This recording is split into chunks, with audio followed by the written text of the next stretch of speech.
तो पहला टॉपिक है electric current.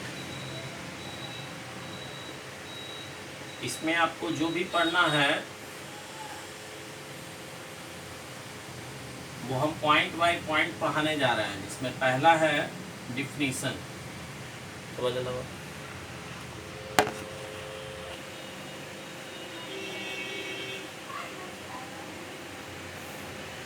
Per unit time is called electric current, that is I equal to dq बटा dt। और differentiation का डिफिनीशन आप यही जानते हैं, limit delta t tends to 0 delta q बटा डेल्टा t। अगला पॉइंट आता है नेचर। तो याद रखेंगे, कहता है electric current is a scalar quantity.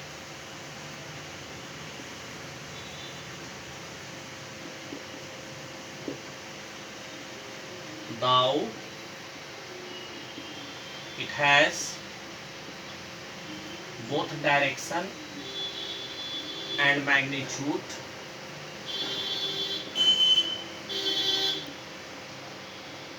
It does not obey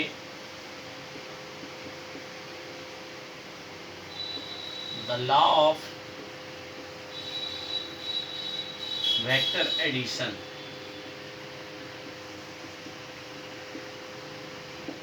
याद रखेंगे, इलेक्ट्रिक करंट एक स्केलर क्वांटिटी है। हालांकि आप देखते होंगे इलेक्ट्रिक करंट को जब हम नोट करते हैं तो उसमें डायरेक्शन और मैग्नीट्यूड दोनों देते हैं, लेकिन ऑलरेडी यह एक स्केलर क्वांटिटी है क्योंकि इसमें लॉ ऑफ वेक्टर एडिशन का फॉलो नहीं होता है। अब लॉ ऑफ वेक्टर एडिशन क्या है, तो इसके बारे में एक एग्जांपल सिंपल आपको बता देते हैं कि ऐसे हम अरिथमेटिक में पढ़ते हैं 5 + 3 = 8। ऑलरेडी वेक्टर में यही पढ़ा जाता है। वेक्टर 5 + वेक्टर 3 का वैल्यू 5 - 3 से लेकर के 5 + 3 के बीच कुछ भी, अर्थात 2 से लेकर के 8 के बीच कुछ भी होता है। तो ये वेक्टर का एडिशन है। जो 11th मेरे यहाँ पढ़े होंगे उनको हम बता दिए हैं, और जो नहीं पढ़े हैं तो आप जान लेंगे कि वेक्टर में वेक्टर 5 + वेक्टर 3 का वैल्यू 2 से 8 के बीच कुछ भी हो सकता है। इलेक्ट्रिक करंट में यही प्रॉपर्टी नहीं पाया जाता है। This is why electric current is a scalar quantity। Next point आपका आता है unit and dimension. Next point unit and dimension. तो हम सभी जानते हैं यही है कि एसआई सिस्टम में, इन एसआई सिस्टम हम सभी पढ़े हैं electric current is a fundamental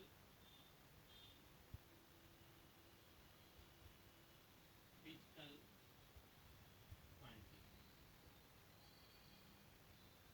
it's dimension is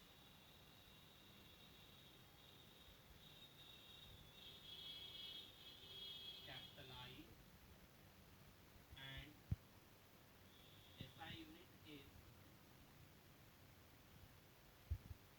ampere।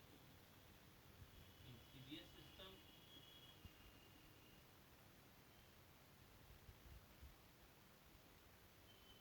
its unit is biot. याद रखेंगे रिलेशनशिप है क्या, 1 एम्पियर इज इक्वल टू 1/10 वायुट।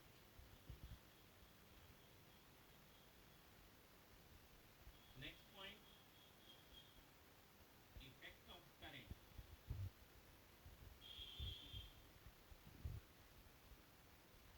तो कहता है